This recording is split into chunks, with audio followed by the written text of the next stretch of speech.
Ito, kalsada. May nasakop siya dito. Yan hanggang doon.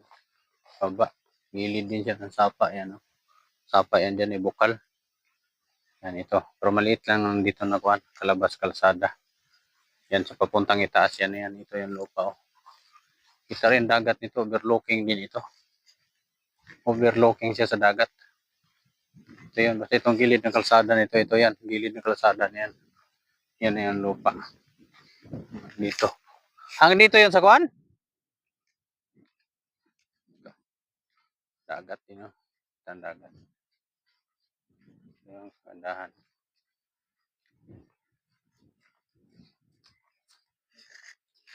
Ito. Matayan siya na. Buhit dyan. Dagat to. So, isang hektarya. Kalsada talaga siya. Maba yung kalsada niya, no? Hanggang kalsada siya. Ito yung lupa. Oh. Maraming niyog. Isang hektarya lang siya. Ano. Marami din siyang punong niyog. Meron naman bakod, oh. Hindi naman maligaw yan, oh. Yan. Ano, marami siyang niyog. Ang sukat ay isang hektarya. Tabi siyang kalsada. Ano. Hektarya yung dagat, oh. Dagat yan. Malapit din to sa ospital yan. Dagat yan. Ano din, malapit sa ospital. Hospital nito 10 minutes. 15 minutes papuntang bayan.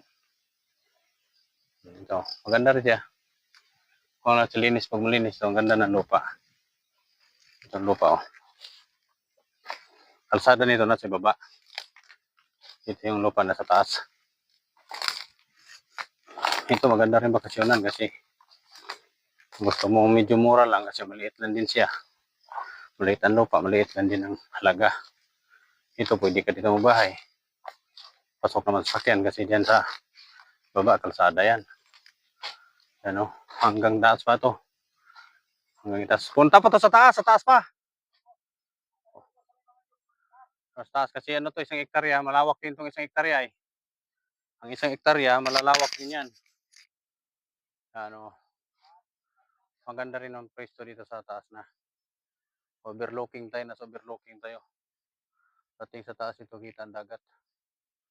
Maganda naman. Ang dagat na yun, no? Yan, dagat yan. Malapit siya sa dagat din. Overlooking siya. Pagandang lugar nito. Yan, overlooking sa dagat. May ano naman siya. May kalsada sa gilid. Yan, lupa. Yan, bakod, no? Yan, lupa niyan. Malinis yan. Paganda yan. Malinis. Sa dagat siya. Overlooking siya. Kita ang dagat. Baba tayo. Baba. Ito yung lupa.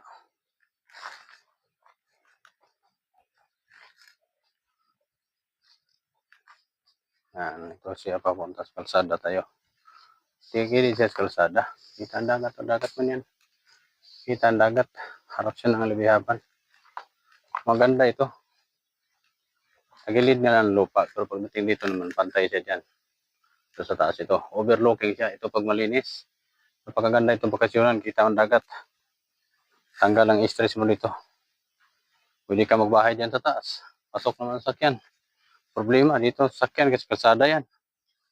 Pwede ka rin dyan magbahay. May kalsada. Gandahan yan. Yung kalsada, oh. Ito sa sakyan. Ito pati nga, concrete na yan. Ganda siya dyan. Barangay road dyan siya, pero concreting na rin yan. Ganda siya, malapit sa hospital. Yan, kalsada. Pasok ang sasakyan. Ito, gilid ng lupa. Yun na yan. Ito na yung kalsada. Yan, kalsada na yan. Gilid ng lupa dyan. Ayos na yan. Ito. Marami rin yung basta yan, kasama yan. May kalsada rito. Kalsada yan, oh. Yan sa taas na yan, overlooking yan sa taas. Pantay doon sa taas yan, pantay yan. Pasok ng sakyan. Kung doon ka dumaan, pwede ka doon maglagay ng sakyan. Wala siyang problema sa daan kasi may daan naman. Sa tubig, may tubig sa ibaba. Bukal yan. Walang problema sa tubig. Yan, ang ganda nito. Pasok naman ang sasakyan. Pasok ang sasakyan nito. Ano, harap siya sa dagat. Harap siya sa dagat. Ito, pag malinis ito, yan, oh, dagat, oh. Dagat talaga yan, oh. Pag malinis ito, at dito ka magtayo ng bahay. Kitang-kita yung dagat, oh. Dagat. Overlooking siya.